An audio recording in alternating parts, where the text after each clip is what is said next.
Idealization of the average Timberland student. Hi, I'm Nick Neubauer. As a senior at this school, I've seen some common stereotypes, all of which I love and respect very much. Let me treat you with a quick run-through of all the noticeable cliques here at Timberland. First and foremost, the gods. Mainly comprised of juniors, the gods are very gracious towards the people they are above. With friends that are usually a grade above them, they seem to become a bit more humble than they already are their senior year, when all their friends go to college. These people are very entitled to their not one, but 2-star rankings in their sports. Next up, we got the school tryhards. They're always very disappointed about their straight A's, and they'll let you know it. Teachers love them whenever they take up their precious class time to humble brag about their scholarship to the beloved party schools that they usually end up at.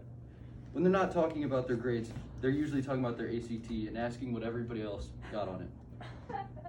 And then just to say their score, which is usually in the mid to high 20s, and saying, yeah, but I didn't really study. Their overall concern for their peers' grades, class rank, and test scores really show how much they truly care about those around them.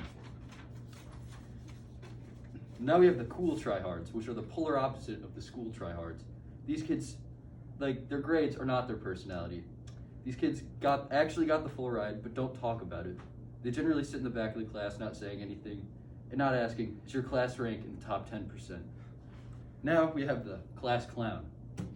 Of course, that's not the same as a class clown. The class clown doesn't have to try and be funny. They sit in the back of the class and wait for their opportunity to make absolute knee-slapper comments on whatever the teacher has to say in order to get the whole class to laugh. And they must do all their work outside of class because they make it a point that they do nothing in school. Once they break out of their shell, though, they try to find a friend that they can yell across the class to and make the classroom a more enjoyable experience for everyone. Next is the truck driver. Their loud and raised trucks with tires that are too big can only be described in one word: awesome. Their pedal is to the floor at all times, even when they're parked. They must show off their precious $8,000 compensation by revving their engines and doing donuts in the parking lot while everyone tries to sleep. They like to ask their friends what modifications they should do to their truck, and then they leave them stock. They keep the school parking lot a safe place to be by leaving early to go to tech school every day. Then, of course, there's the sophomore with the sports car. Safety, out the window.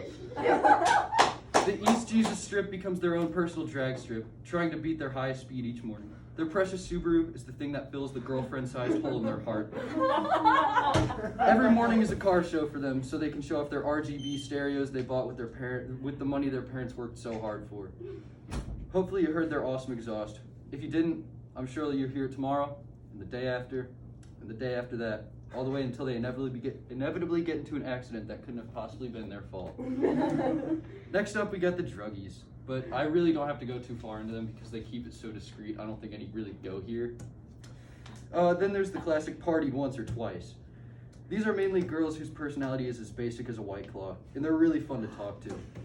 Want to get into an actual conversation with these people? That's cool, but just remember that everything ties back to the time that her and her friends got so drunk they woke up outside of an Arby's, which is where they're going to end up for the rest of their lives.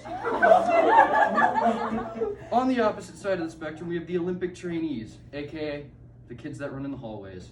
These are the kids that can sprint from the big gym to Mr. Bosch's class in just about 15 seconds.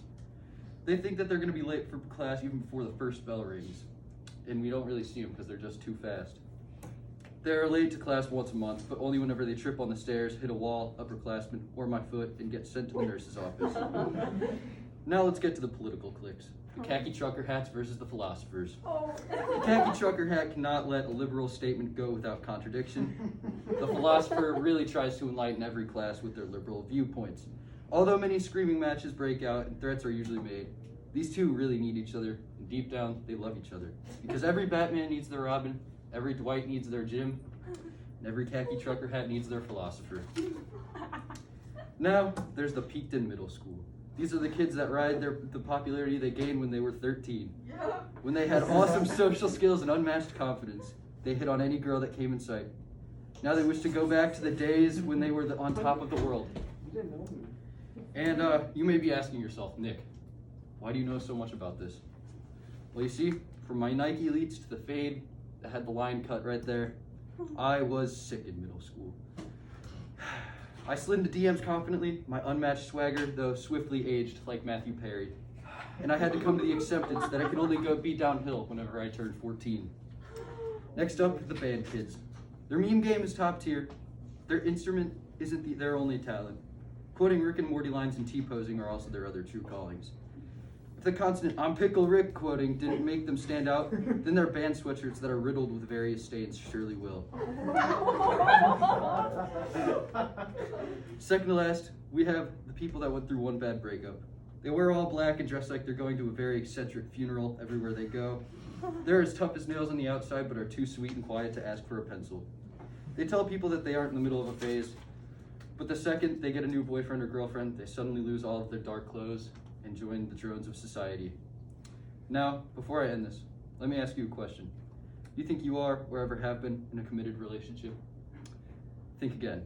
We have the kids that sit at the top of the stairs.